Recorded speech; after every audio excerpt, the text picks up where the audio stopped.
man. Detroit versus everybody, man. Detroit, we rep the hardest, man. We gain the hardest. You know what it is, man. Detroit, CJ, holla at your boy when we get home.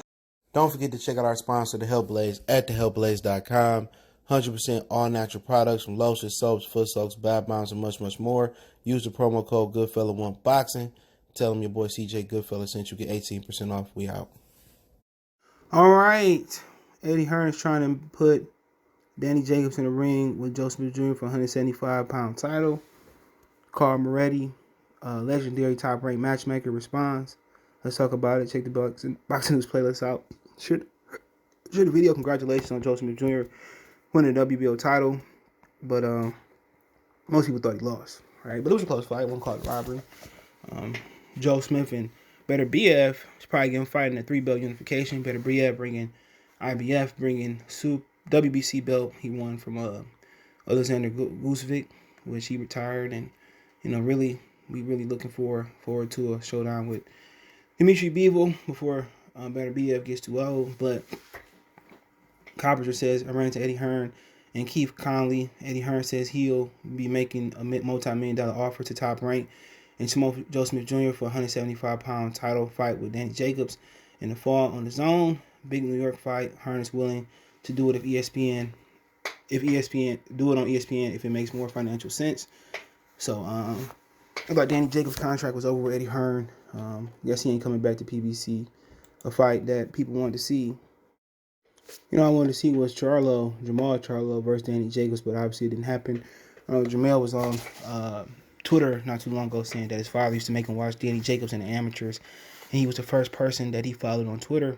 Obviously, there's been a little bit of a little bit of a schism or beef between Charlos and Danny Jacobs. He got into it, and Danny Jacobs got into his face, and people thought Charlo got punked. But you listen to it, Danny Jacobs said, I'm touching M's, you ain't touching the M yet, and I know what you're making. And Charlo said, let's fight. Danny Jacobs didn't say nothing.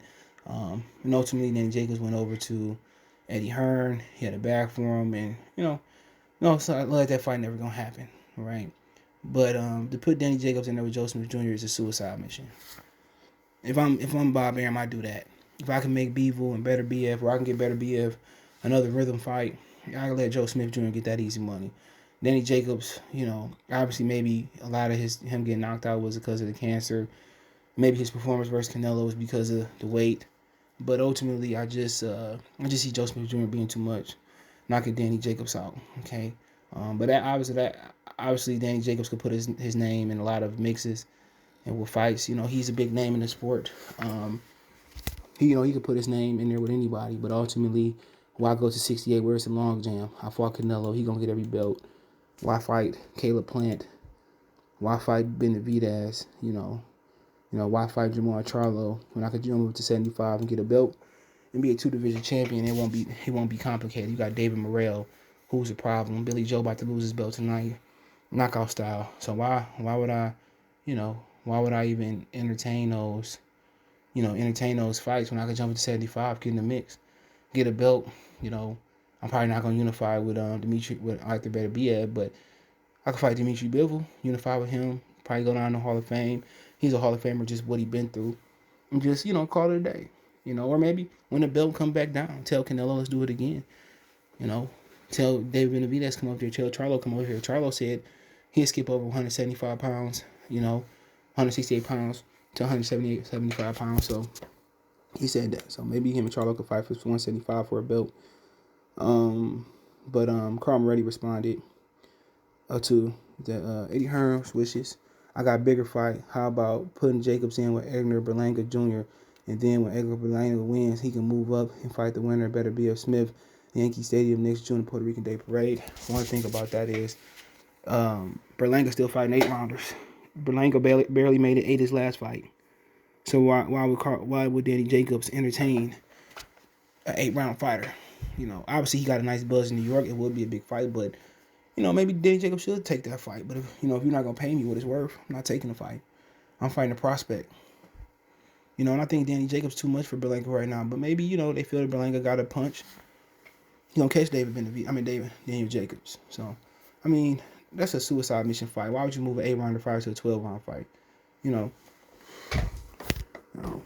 And then you talking about him moving up. You don't have no plans. I guess because of Canelo there, they're not going to unify. But, all the guys you could put him in there, Fedor Shuvanov, Zach Parker, Gabriel Rosado, John Ryder, Vladimir Shishkin, David Lemieux. You got a lot of guys you could throw him in there with.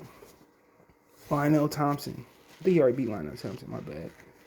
But, I mean, you better pay Danny Jacobs a lot of money to fight a guy who ain't even on the title scene, probably more like Steven Nelson. That'd probably be a better fight for Daniel Jacobs. But then again, we talking about the New York landscape. Ultimately, I would say no. Ultimately, I would say no. They must have seen something in Joe Smith Jr. where Daniel Jacobs feel that he can expose Joe Smith Jr., which, he got to be able to take the punch. And Jay was talking about how Joe Smith Jr. has so many boxing skills versus, what was the old boy name? Who probably no longer ranked. Oh, man, he fought Kovalev twice. I forget this guy's name. I'm looking at the ranking system. I don't see his name in there. But I'll pull it up, man. But, who was the cat that code? Somebody gonna say it in the chat as I'm thinking it. Let's see who I don't know. He probably need to retire after getting that whoop.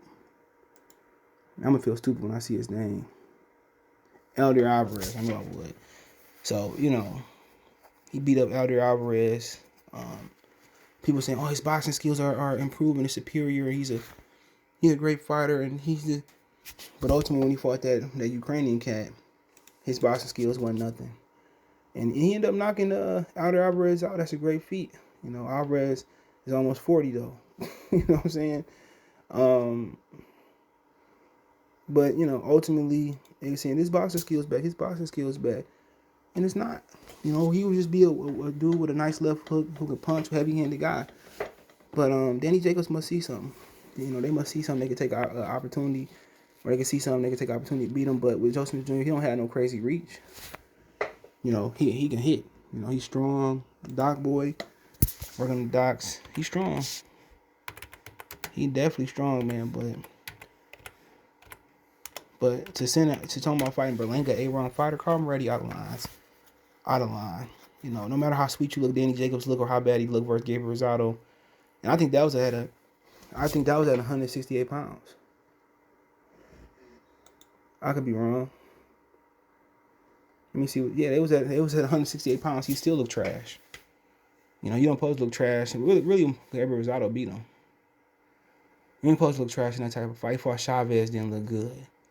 Ultimately, Danny Jacobs probably on the downside of his career. He's 34, So maybe he just in the business for getting a title grab and getting the hell out the sport. I think that's what it is, man. He almost 40. I won't say almost 40. But he on the other side. Man. It's just to the point where he ain't look good in his last performances. I mean, when the last fight he looked good in? Be honest. Look throughout his career. When the last fight he looked decent in? Arias? He probably looked decent versus Luis Arias. So you talking about Saluki, he didn't look good. Lost Derbychenko didn't look good. Scared like he was scared to get hit. Alvarez didn't look good. Julio Chavez, Cesar Chavez Jr. didn't look good. And Gabriel Rosado didn't look good. I know Chavez came in a little bit heavy. It didn't look good. So he ain't looking good at 68. He looking like a sweet look at 68. So, ultimately, why not move up to 75, get a belt? We're not going to get a Canelo shot. We know we're not going to get a planned shot. Why not get a belt and prepare to retire? I think that's the plan. But ultimately, looking back, I mean, for Carl Moretti to put, Edgar Berlanga in that position to go get his ass whooped, I don't know. That's a bad matchmaker unless they feel they could. Danny Jacobs ain't look good at 68 in 3 fights, so maybe they figuring out Berlanga get him out of there before 8. Because they go 9, 10, 11, 12 versus a former world champion and a savvy and an experienced fighter versus Danny Jacobs. Maybe they think they can catch him. He's a legendary matchmaker, not I. So maybe they think they can catch him. Maybe they feel good about the opportunity, about him beating Danny Jacobs, and that's interim possibility. He went to this with Desmond Nicholson, but Nicholson came to survive, and can Danny Jacobs come to survive? Absolutely, he came to survive versus Canelo Alvarez when he found out he couldn't hit him.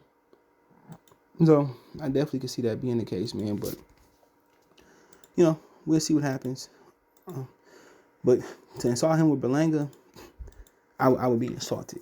But that would be a big fight in New York. But yeah, let me know what you guys think. Don't forget me on Facebook, Instagram, Twitter. Reach out if you have a business question, inquiry, sponsorship, video request, all my social media links, subscription. Fast way to reach me is Twitter, then Facebook, then Instagram. We also got a Facebook group link in there as well too. Want to make a financial donation? Cash App CJGood313. That's in the description. PayPal link there as well too. Best way to donate, share the video. Let me know what you guys think about the video. One time for the one time. Peace.